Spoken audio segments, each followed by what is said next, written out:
What's up guys, it's Drac and we have a brand new Nerf blaster to talk about, and boy are we gonna talk about it.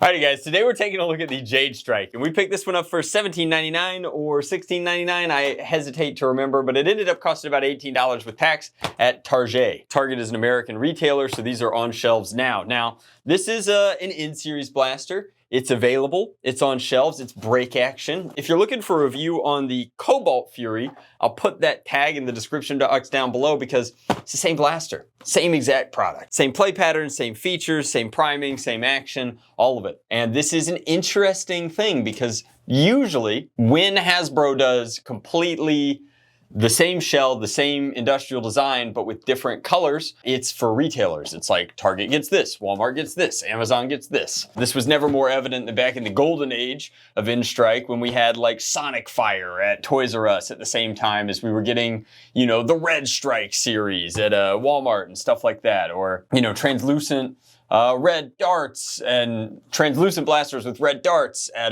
the Clear series over at Target. Like, that was really cool. It's interesting that this is happening at the same time, and I have a theory because this product's primary decoration, after years of complaining about not having paint on both sides, they've opted for copying a strategy that is currently beating them at market. So there's all we'll say on, and that's not all we're gonna say on it. Oh, geez.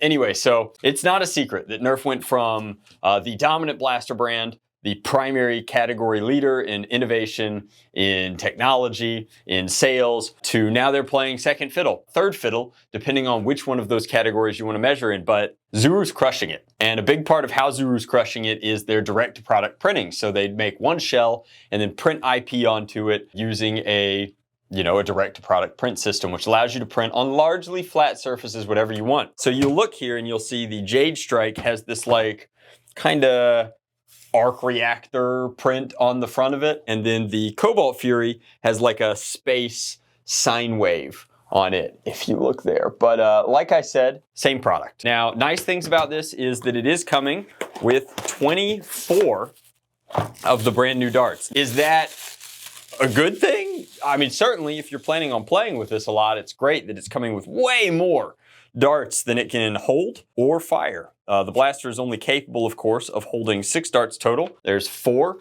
in the undersling here, and then how does this break open? Forward? Is it when you prime? No. Oh, it is just a crack open and down. So you're gonna load these into the break action here and here, and close up top like so. Interesting that all of this is just faux barrel. None of this is useful in terms of propelling the darts. In fact, it will slow them down an itty bitty bit just because it'll induce drag on them as they exit. But effectively, this is mine's really stiff. Is there a release that I should be pushing? Is there a button? No way. Insert dart fully for maximum performance. It really is. They want you to just drop it open. That's crazy. So anyway, back to our story. That has proved very, very effective at market. Zuru ships more blasters, sells more blasters, is crushing it. They also have not changed to a new proprietary dart type, so they are one of the more compatible blaster brands on the market in terms of like backwards compatibility and future compatibility, as well as their pro category, which is crushing it. The age is so mint, and all under $100.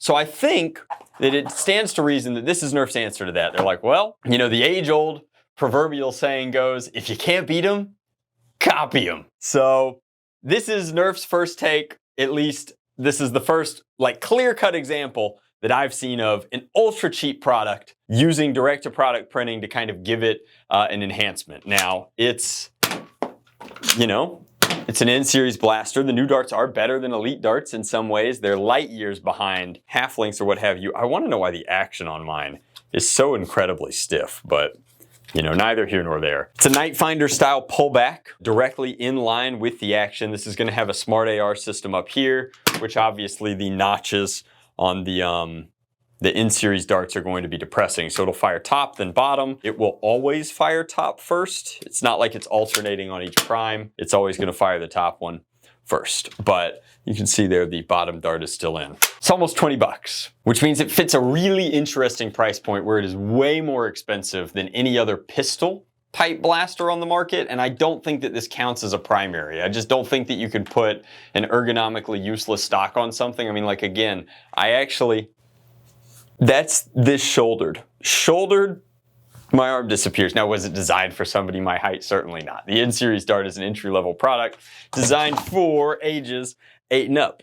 And 8-year-olds have shorter arms. So I'm like cognizant of that. I'm willing to acknowledge it, but it's not ergonomically sound in any way. You want to know who designed it, period, end of story. If you haven't noticed, I haven't actually used the foregrip on this blaster at all. And that's because that's the dart holding area. So like if you're going to use darts here, I don't know how you're supposed to grip it without damaging the darts. And then of course there's a rail here and a rail here, both of which are excellent. But if I put a grip down here, what am I doing? I have a foregrip here that I'm using to pop it open, and now I don't know. From a fun perspective, like, we're getting to the point where do we have to evaluate Nerf blasters on a completely different scale? Like, do I just have to take this at face value as a purely, you know, toy for children's amusement? I guess.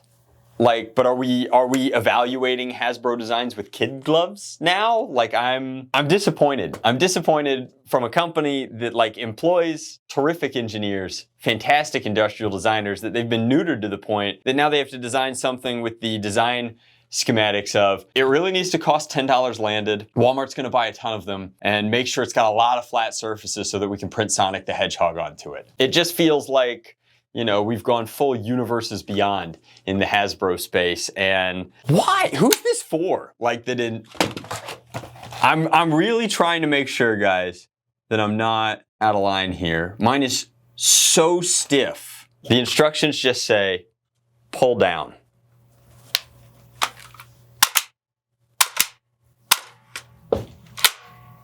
I don't know. My review of this product is that it was not thoughtfully designed. I don't think that it makes a lot of ergonomic sense. I think that the play pattern is a little crunchy. I think that, you know, bolt action is great. I think that breach action is great. I think that bow style blasters are great. And I think that all of those features really shine when they lean into the fantasy elements and the play patterns that they're designed for. This is break action for the sake of break action. I mean, it's clearly awkward because like the entire design schematic here is all around the plunger and the double strike feature. And this would have been just a pistol design if you cut here and cut here. I mean, in fact,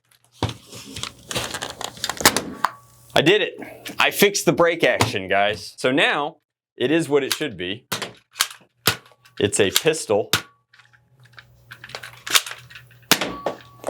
It sometimes fires. Guys, I don't go into these videos looking for things to be upset about. I go into these videos looking for things to be happy about. And like, this is better. I mean, like, where's my $10 product that's just this? That's a vastly superior product, in my opinion. The entire break action here is for the sake of gimmick, and really it's just to add extra plastic on so that, I mean, if you look, it's not lost on me how this design came to be, right? Like, this is a thoughtfully designed product with a stock on it. This is a giant piece of plastic that justifies charging an extra $10 for said product and allows you to take advantage of the direct-to-product printing. So like, just give me a solid pistol that children can play with and enjoy that also comes with like, you know, 12 times the darts necessary. And in that sense, I think that you've put a lot of fun in a box and that kids would have a ton of, they'd have a blast with that.